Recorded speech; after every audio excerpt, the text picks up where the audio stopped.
नमस्कार दोस्तों, मैं हूं दीपक सिंह दैनिक श्रेष्ठ समाचार से। 10th क्लास के छात्र जो हैं वो हर रोज़ प्रदर्शन कर रहे हैं और मांग कर रहे हैं कि उनको प्रमोट किया जाए, लेकिन हमारे बोर्ड का कार्यशैली अगर हम देखें तो हमें सही नहीं लगती है।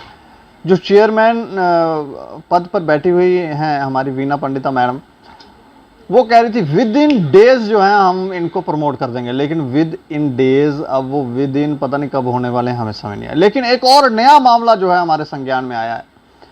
एक बच्ची जो 10th क्लास में पास हो गई थी, उसको धोखे से बुलाया जाता है कॉल करके बोर्ड की तरफ से, और वहां ओरिजिनल मार्कशीट लेकर बुलाया जाता है और वो मार्कशीट लेकर उनको कहा जाता है कि आप फेल हो गए हैं। ये तो तरीका है। अब हमें समझ नहीं आ रहा कि ये लोग किस तरह से कार्य कर रहे हैं। इन सब चीज़ों पे बात करेंगे। बात करने के लिए हमारे साथ हैं अमित कपूर, जो डोगरा संगठन के प्रधान हैं, पेरेंट एसोसिएशन के भी प्रधान हैं। उनसे बातचीत करते हैं। सर, आपका बहुत बहुत स्वागत है। Thank you Deepak ji. अच्छा, मैं ये जानना चाह रहा हूँ, ये क्या मसला हो गया कि मार्कशीट लेके आप आएँ और वो भी बच्ची पास और बाद में कहा जाता है कि फेल, वो मसला है क्या? देखिए, आज का जो टाइम जो चल रहा है, आज के टाइम जो हमारा खास करके एजुकेशन डिपार्टमेंट है या फिर हमारा जेके एफएफसी लगा लीजिए, जहाँ हमारी ये जो जेके बोर्ड है, जेके बोर्ड ने तो बिल्कुल ही कहते हैं कि गोरख धंधा जो है वहाँ पे वो चल रहा है, एक नेक्सस चल रहा है, एक सिर्फ रेवेन्यू इकट्ठा करने का। आप मुझे बताइए कि आज तक आपने ये नहीं सुना होगा, आपने ये सुना होगा कि फेल हुए बच्चे रीचेकिंग करवाते हैं और पास हो जाते हैं। आपने ये सुना होगा कि 1-2 मार्क्स रह गया, जब रीचेकिंग होती है तो वो 1-2 मार्क्स मिल जाता है और पास हो जाते हैं। आप कभी ये नहीं सुना होगा कि एक बच्ची जो 10th क्लास के पेपर देती है, उसके बाद उसका रिजल्ट आता है, वो नेट में अपना रिजल्ट चेक करती है पास का, 15 दिन के बाद उसको मार्क लिस्ट दे दी जाती है बोर्ड की तरफ से कि आप पास हो। फिर 1 महीने के बाद उसको बुला लिया जाता है और बोल दिया जाता है कि आप फेल हो। आप सोचिए, कभी ऐसा सुना है? तो सुनिए आप पूरी कहानी। ये क्या हुआ कि एक 10th क्लास की बच्ची थी। उस बच्ची ने गरीब फैमिली से वो बिलोंग करती है। 6750 रुपये उसके फादर की सैलरी है, वो एक फैक्ट्री में काम करते हैं। आप समझ सकते हैं, एक फ़ोन के ऊपर उनके घर में 3 बच्चे हैं। एक उनकी बेटी जो 10th में पढ़ती थी, एक उनका बेटा 9th में पढ़ता था, तीसरा बच्चा 7th में पढ़ता था। एक फ़ोन के ऊपर वो सोचिए कैसे ऑनलाइन स्टडी करते होंगे। चलो वो भी एक साइड पे रखे हम। किसी तरह जैसे तैसे करके वो बच्ची का रिजल्ट निकला और बच्ची पास हो गई। माँ बाप के दिल में सोचिए, जो माँ बाप एक तीनों बच्चों को एजुकेशन दे रहे हैं 6750 रुपये में, वो गवर्नमेंट स्कूलों में पढ़ाकर बच्चों को एजुकेशन दे रहे हैं, तो आप सोचिए कि उसके माँ बाप कितने खुश होंगे कि हमारी जो मेहनत है वो सफल हुई। तो बच्ची पास हुई 10th में, क्योंकि 10th एक बेस है हमारा। कुछ लोग 5th को बेस कहते हैं, मैं 10th को बेस कहता हूं, क्योंकि 10th की वजह से 10th जब पास होती है तो आगे इंसान के ऊपर एक उम्मीदें जागती है कि अब हमने आगे पढ़ना है। क्योंकि बहुत से बच्चे हैं 10th फेल के बाद बच्चे पढ़ते ही नहीं, तो अनपढ़ता तभी बढ़ती है। तो ये जो बेस था वो क्लियर कर लिया उसने, तो माँ बाप को एक उम्मीद जागी कि नहीं, अब हमारी बच्ची जो है आगे जाके कुछ बन सकती है, आगे भी स्टडी करेगी। क्योंकि आप भी रिजल्ट देखोगे, नेट पे देखोगे, तो उस बच्ची ने भी नेट पे रिजल्ट देखा। उसके बाद वो स्कूल में जाती है, स्कूल की तरफ से बोर्ड से मार्क लिस्ट भी आ जाती है 15 दिन के बाद। जब बोर्ड से मार्क लिस्ट भी उसकी आ गई, मार्क लिस्ट में भी पास है, तो बच्ची के घर में खुशियां मनाई गई, सभी रिलेटिव्स आए, सब कुछ जो भी होता है। उस बच्ची ने 11th क्लास की एडमिशन ऑनलाइन ले ली। उसके बाद 11th की ऑनलाइन क्लासेस भी वो ले रही थी। 1 महीने के बाद 29/6 को रिजल्ट निकला, 30/7 को एक वहां पे कोई सरदार जी है बोर्ड, एजुकेशन बोर्ड में, उसका नंबर मैंने ऑलरेडी बोला हुआ है। वो इंसान फोन करता है, वो कैसा गवर्नमेंट एम्प्लॉयज है, सबसे पहले तो उसको डिसमिस कर दिया जाना चाहिए सर्विस से, क्योंकि उस इंसान ने झूठ बोल के बच्ची को बुलाया और बच्ची को बोलते कि आप स्कूल बोर्ड में आइए, आपका स्कॉलरशिप का फॉर्म निकला है। अच्छा, आपका स्कॉलरशिप का फॉर्म निकला है, आप आइए, आपने स्कॉलरशिप का फॉर्म भरना है और ओरिजिनल मार्क लिस्ट लेके आइएगा। सोचिए कि गवर्नमेंट एम्प्लॉयज किस तरह झूठ बोल के एक छोटी सी बच्ची, मासूम बच्ची के साथ झूठ बोला जाता है और बोर्ड में बुलाया जाता है। ये हैं हमारे आज के टाइम के गवर्नमेंट एम्प्लॉयज, एजुकेशन बोर्ड और जेके बोर्ड के। जेके बोर्ड के जो एम्प्लॉयज ने बुलाया तो वो बच्ची बड़ी खुश होगी कि पहली बार आखिर हमारी सरकारें इतनी चेंज होगी कि घर घर में फोन करके बुला रहे हैं कि स्कॉलरशिप ले जाओ। तो बच्ची के माँ बाप को पहले तो विश्वास नहीं हुआ, फिर उन्होंने बोला कि अब मोदी साहब आए हैं तो शायद मोदी साहब के उनके जो कार्यशैली है उनको देखकर हमारे जम्मू कश्मीर के लोग भी, हमारे जम्मू कश्मीर के जो डिपार्टमेंट्स हैं, हमारे लीडर्स हैं, हमारे एजुकेशन डिपार्टमेंट जेके बोस है, ये भी उजागर हो गया है और घर घर में बेटियों को बुला के बोल रहे हैं स्कॉलरशिप ले जाइए। वो बड़े खुश हुए, तैयार श्यार हुए। आने में उसको थोड़ी देरी होगी क्योंकि थोड़ा दूर से आना था उन्होंने, तो आने में थोड़ी देरी होगी। तो 2-3 बार कॉल आ गई उस आदमी की कि आप आए नहीं, आप आए नहीं। वो कह रहे आ रहे हैं हम। जब पहुंचे वहां पे बोर्ड में तो वो सरदार जी वहां थे। सरदार जी ने आते ही उनको क्या बोला कि मार्क लिस्ट लाई है ओरिजिनल? उन्होंने बोला हाँ लाई है। फॉर्म की कोई बात नहीं हुई स्कॉलरशिप की, उससे ओरिजिनल मार्क्स ली जाती है। मार्क लिस्ट लेके उसको बोला जाता है बेटा हमसे गलती हो गई थी, आपका कोड यहां लग गया था, वहां लग गया था, टेक्निकल फॉल्ट था या टेक्निकल टेरर था, मतलब कुछ भी टेक्निकल एरर था, कुछ भी, यानी कि उसको बोल दिया जाता है कि आपकी बच्ची जो है फेल है। अच्छा, आप सोचिए कि उस बच्ची के दिल में, उस माँ बाप के दिल में क्या बीती होगी। ये तो अच्छा हुआ उसके फादर थे, वो साथ थे। अगर वो फादर साथ नहीं होते तो आप सोचिए वो बच्ची कल को कुछ भी कर सकती थी। आज वो बच्ची डिप्रेशन में भी जा सकती है। वो बच्ची 3 दिन से खाना नहीं खा रही। नहीं, वो एम्प्लॉय से बात हुई? एम्प्लॉयज कहां फोन उठाते हैं। हमारे एक मीडिया कर्मी ने जब उनको कॉल की तो वो जनाब कहते हैं नहीं वो मेरे सीनियर से बात कीजिए, मेरे सीनियर से बात कीजिए। उनके सीनियर कौन है? अरे आप मुझे बताइए कि जितने भी गवर्नमेंट ऑफिस हैं, एजुकेशन डिपार्टमेंट लगा लीजिए, जेके बोर्ड लगा लीजिए, एक मुलाजिम जब गलती करता है ना, ये सबके सब एक साथ हो जाते हैं। क्योंकि इनको पता है कि जब हम एक साथ हो जाएंगे तो हम अच्छी तरह, हम ऊपर जो हमारे लीडर बैठे हुए हैं, हमारे एलजी साहब बैठे हुए हैं, हम बेवकूफ बनाने में कामयाब हो जाएंगे। ये मतलब एक तरह से नेक्सस है। और ये नेक्सस ही है सर रेवेन्यू इकट्ठा करने के लिए। मैं इसमें भी बात करूंगा कि बाकी जिन बच्चों को फेल किया है वो भी गलत है, मैं इसमें भी बात करूंगा। लेकिन इस बच्ची के साथ देखिए, आपने कभी नहीं सुना होगा कि 1 महीने के बाद बच्चे को बुला के फेल कर दिया जाता है। सबसे पहले तो हम इस आदमी पे मानहानि का दावा करेंगे। वो बच्ची आज अगर डिप्रेशन में चले जाते या अभी 3 दिन से खाना नहीं खा रही, या उस बच्ची को कोई प्रॉब्लम हो जाती है तो ये आदमी जिम्मेवार होगा जो जिसने कॉल की थी। कहाँ की थी वो बच्ची? वो बच्ची कोई विश्वनाथ सियोड़ कोई गांव की थी। ठीक है, बड़े अफसोस से कहना पड़ता है कि आप एक गरीब का इस तरह मजाक उड़ाते हैं कि स्कॉलरशिप के नाम से, वो इस कारण कि वो ओबीसी की थी, कि आपने ओबीसी के नाम से देखा, स्कॉलरशिप के बहाने से बुला लेते हैं। बोले किस तरह मजाक उड़ाया गया है गरीब का। बड़े अफसोस से कहना पड़ता है ऐसे गवर्नमेंट एम्प्लॉयज को मैं कहता हूं सस्पेंड नहीं, सर्विस से डिसमिस कर दिया जाना चाहिए। क्योंकि ऐसे जब गवर्नमेंट एम्प्लॉयज ऐसे हो जाएं जो झूठ बोलकर मतलब कि किसी बच्चे को झूठ बोलकर बुलाएंगे, बेवकूफ बनाएंगे, और 1 महीने के बाद इनका मजाक हो गया, इनका टेक्निकल फॉल्ट हो गया। 1 महीने के बाद इन्हें समझ 1 महीने के, अच्छा वो भी कैसे समझ आई? आप समझिए इस चीज को, वो समझ कैसे आई। इन्होंने एक लाइफ के साथ नहीं, पता नहीं कितनी बच्चों की लाइफ के साथ खेला होगा इस जेके बोर्ड ने। देखिए इनको कैसे पता चला। इनको यह पता चला किसी ने रीचेकिंग करवाई अपने पेपर की। जब रीचेकिंग करवाई तो इन्होंने कोड कोई गलत आगे पीछे कर दिया था। अगर वो बच्ची रीचेकिंग नहीं करवाती तो वो फेल ही रहती। हो सकता है उसका फ्यूचर स्पॉइल हो जाता, जो दूसरी बच्ची थी जिसके पेपर इन्होंने आगे पीछे कर दिए थे। कहने का तात्पर्य यह है कि 2-2 बच्चों की लाइफ के साथ खेल लिया इन्होंने।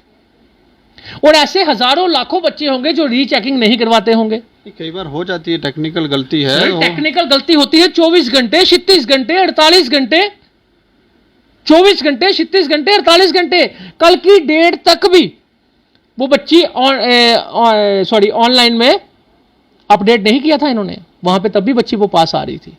अच्छा उसको मार्क लिस्ट में पास, ऑनलाइन पास, और जो इनका रजिस्टर्ड होता है बोर्ड का, वहां पे भी वो लड़की पास थी।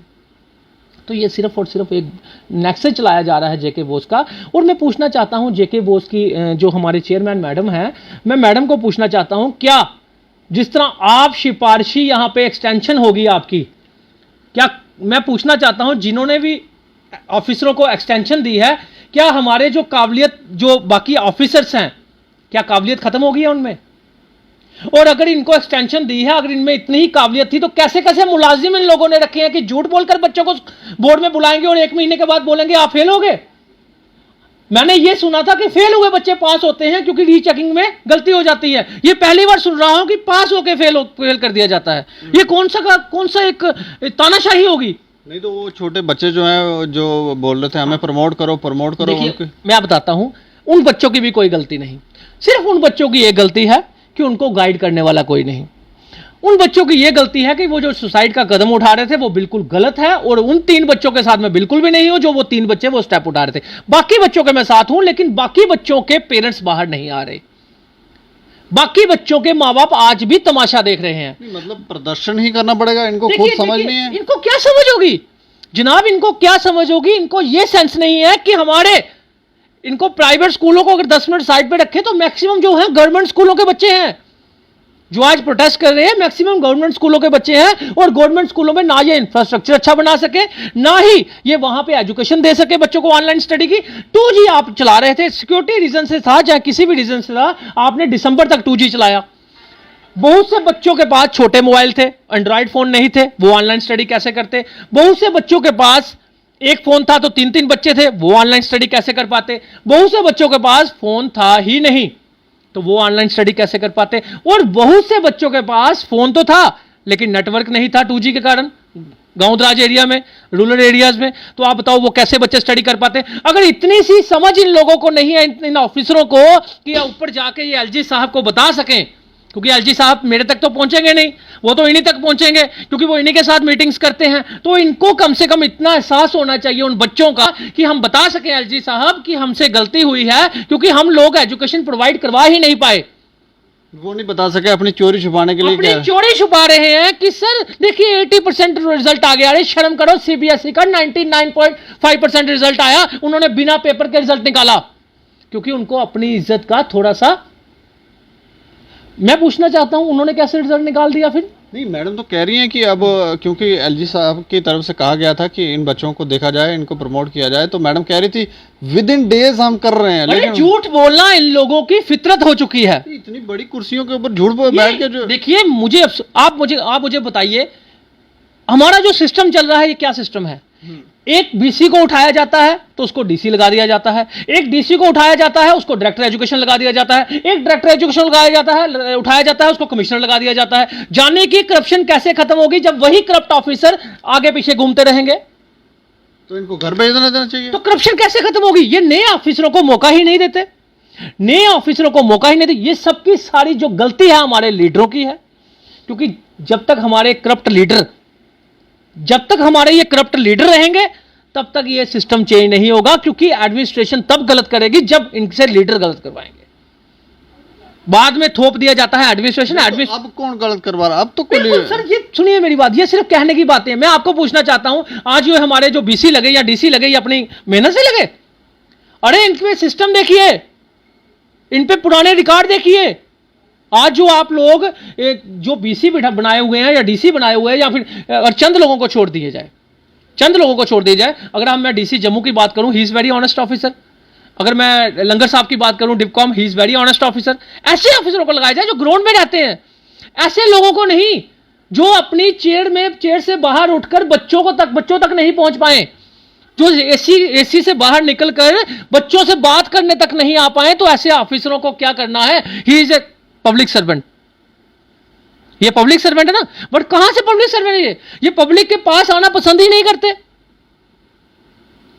तो इन लोगों को सीखना चाहिए हमारे डीसी उधमपुर से, हमारे डिपकॉम साहब से, हमारे डीसी जम्मू से। इनको सीखना चाहिए कि कैसे पब्लिक के साथ रिलेशन रखने होते हैं।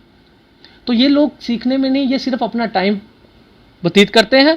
1 साल की एक्सटेंशन हुई है, इन्होंने टाइम पास करना है, लोगों को झूठ बोलने हैं, झूठ बोलकर इन्होंने अपना टाइम निकाला है, और अपनी रिश्तेदारियां लीडरों के साथ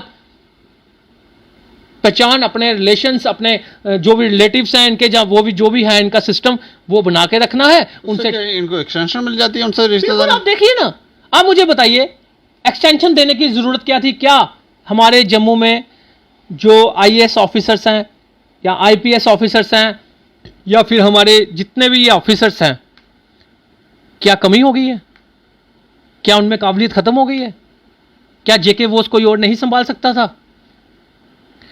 कितने मैसेज हमारे मीडिया कर्मियों ने किए होंगे, कितने मैसेज हम लोगों ने किए होंगे, कोई एक जवाब नहीं, कोई कॉल तक नहीं उठानी किसी की।